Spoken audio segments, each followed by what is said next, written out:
शनिवार 21 जून 2025। ये एक ऐसी तारीख है जो हाल के इतिहास में मतलब दर्ज हो गई है। बिल्कुल। अमेरिका ने ईरान के सबसे मजबूत वो जो पहाड़ के अंदर बना है फोर्डो परमाणु ठिकाना, उस पर हमला किया। अमेरिकी राष्ट्रपति ट्रम्प का बयान भी आया, कह रहे थे बहुत सफल हमला और कि फोर्डो पर बमों का पूरा पेलोड गिराया गया।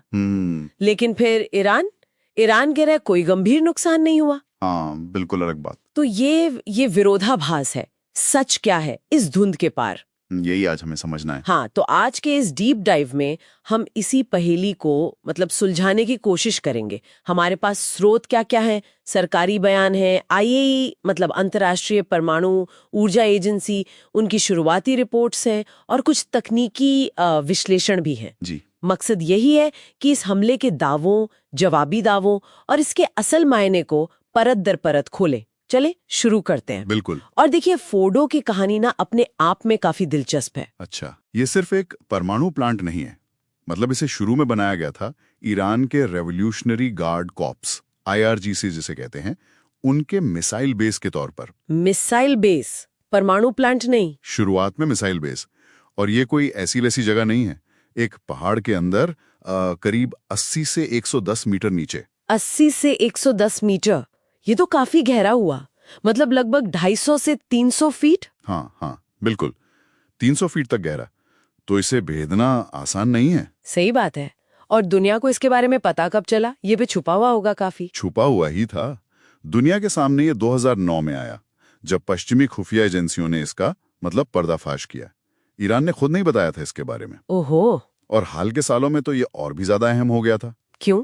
क्योंकि यहाँ न सिर्फ यूरेनियम को 60% शुद्धता तक संवर्धित किया जा रहा था, बल्कि 2023 में IAEA को वहाँ 83.7% शुद्धता वाले यूरेनियम के कण भी मिले थे। 83.7%। ये तो हथियार ग्रेड के बहुत नजदीक है। 90% होता है ना हथियार ग्रेड। हाँ, बिल्कुल 90% के बेहद करीब। तो आप समझ सकते हैं कि इसकी मजबूती, मतलब वो गहराई और ये संवर्धन क्षमता, दोनों मिलकर इसे एक बहुत बड़ा खतरनाक निशाना बना देते हैं। निश्चित रूप से यही वजह थी कि ये अंतर्राष्ट्रीय समुदाय के लिए मतलब एक बड़ी चिंता का सबब बना हुआ था। इसकी लोकेशन और यहाँ जो चल रहा था वो इसे एक हाई प्रोफाइल टारगेट बनाता था। तो फिर सवाल ये उठता है कि इतने मजबूत, इतने गहरे ठिकाने पर अमेरिका ने हमला किया कैसे? जरूर कोई खास मतलब तकनीक इस्तेमाल हुई होगी। हाँ, बिल्कुल। खबरों के मुताबिक अमेरिका ने अपने सबसे उन्नत हथियार इस्तेमाल किए। हमले के लिए B-2 स्पिरिट बॉम्बर का इस्तेमाल हुआ।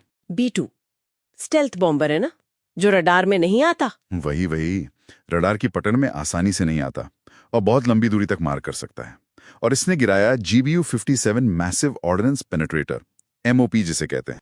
MOP, हाँ ये नाम सुना है मैंने। ये वही बंकर बॉस्टर बम है ना, बहुत भारी? बिल्कुल, बंकर बॉस्टर करीब 13,600 किलो का। आप अंदाजा लगाइए, 30,000 पाउंड्स। बाप रे। हाँ, और इसे खास तौर पर जमीन में बहुत गहरे बने बंकरों को तबाह करने के लिए ही डिजाइन किया गया है। कहते हैं कि ये 60 मीटर्स यानी करीब 200 फीट तक कंक्रीट या जमीन को भेद सकता है। 200 फीट? जी। और सूत्रों के अनुसार फोर्डो पर ऐसे एक नहीं कई MOP गिराए गए। कई MOP? हाँ, और ये बात भी अहम है कि ये पहली बार है जब MOP का इस्तेमाल किसी असल लड़ाई में मतलब जंग में किया गया है। अच्छा, ये पहली बार है? जी हाँ। ये दिखाता है कि अमेरिका इसे कितना गंभीर मान रहा था। और ये भी ध्यान रखना होगा कि ये सिर्फ फोर्डो पर नहीं हुआ। इसी दौरान नतांज और इस्फहान में, जो ईरान के दूसरे परमाणु ठिकाने हैं, वहां भी हमले हुए थे। मतलब एक समन्वित कार्रवाई थी। समन्वित हमले और मॉप का पहला जंग में इस्तेमाल, ये तो अपने आप में बहुत बड़ी खबर है। लेकिन यहीं पर कहानी में वो मोड़ आता है जिसका हमने शुरू में जिक्र किया था। नतीजों पर बिल्कुल अलग अलग दावे। हाँ, यही मामला एकदम उलझ जाता है। एक तरफ अमेरिकी राष्ट्रपति का दावा है कि फोर्डो पूरी तरह से तबाह हो गया है। पूरी तरह तबाह? जी। और दूसरी तरफ ईरानी अधिकारी कह रहे हैं कि हमले से पहले ही जगह खाली करा ली गई थी और कोई गंभीर नुकसान नहीं हुआ है। अब ये दोनों बातें तो एक साथ सच नहीं हो सकती। बिल्कुल नहीं। तो इन दावों के बीच कोई स्वतंत्र पुष्टि, मतलब आईए या सैटेलाइट तस्वीरों से कुछ पता चला? देखिए, आईए ने शुरुआती तौर पर यह जरूर कहा है कि हमले के बाद आसपास के इलाके में रेडिएशन का स्तर नहीं बढ़ा है। अच्छा, ये राहत की बात है। हाँ, ये थोड़ी राहत की बात है। अब सैटेलाइट तस्वीरों का जो विश्लेषण हुआ है वो भी दिलचस्प है। तस्वीरों में प्लांट का जो एंट्री गेट है उसके पास और आसपास के पहाड़ पर मतलब बाहरी तौर पर नुकसान साफ दिखता है। बाहरी नुकसान दिख रहा है। हाँ, बाहरी नुकसान दिख रहा है। कुछ तस्वीरों में धुआं भी उठता दिखा है, जिससे लोग अंदाजा लगा रहे हैं कि शायद सुरंगों के मुहाने मतलब एंट्री पॉइंट्स वो बंद हो गए हों। लेकिन क्या ये तस्वीरें ये बता सकती हैं कि अंदर वो जो 300 फीट नीचे है वहां असल में कितना नुकसान हुआ है? यही तो सबसे बड़ी मुश्किल है। सैटेलाइट तस्वीरें सतह पर या उसके बिल्कुल करीब क्या हुआ ये तो दिखा सकती हैं, लेकिन इतनी गहराई में क्या हुआ इसका सटीक अंदाजा लगाना मतलब लगभग नामुमकिन है। और एक और थोड़ी रहस्यमयी बात सामने आई है।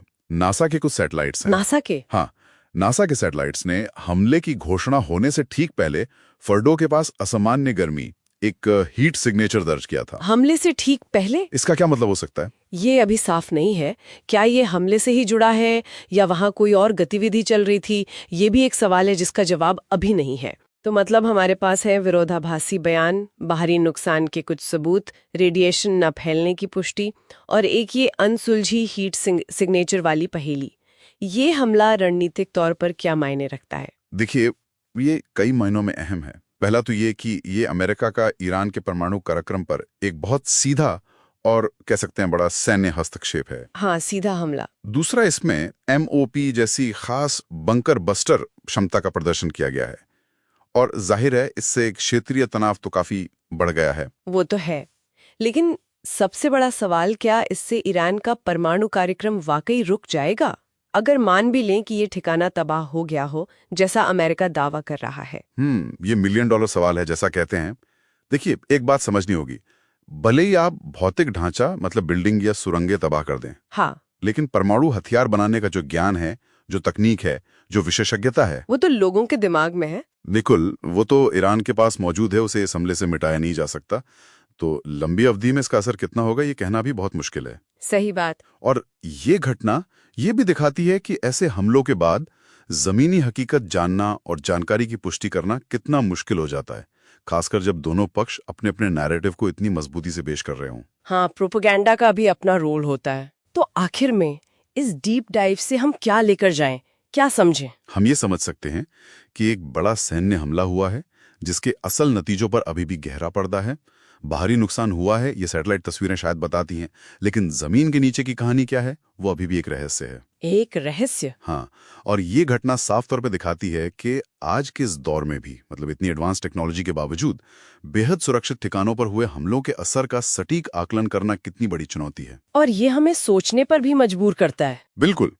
सोचने वाली बात यह है कि अगर इस तरह के शक्तिशाली सैन्य हमले भी किसी देश की परमाणु क्षमता को पूरी तरह खत्म नहीं कर सकते, क्योंकि जैसा हमने कहा ज्ञान और विशेषज्ञता को बम से नहीं उड़ाया जा सकता, तो क्या ये भविष्य में परमाणु प्रसार को रोकने के तरीकों पर हमारी सोच को बदलेगा? कूटनीति बनाम सैन्य कार्रवाई। हाँ, क्या कूटनीति और वेरिफिकेशन के रास्ते सैन्य कार्रवाई के मुकाबले ज्यादा प्रभावी साबित हो सकते हैं, खासकर तब जब सैन्य कार्रवाई के नतीजे इतने अनिश्चित हों? ये सवाल मुझे लगता है आने वाले वक्त में और गहराएगा। बिल्कुल, एक अहम सवाल जिसके साथ हम आज की चर्चा खत्म करते हैं।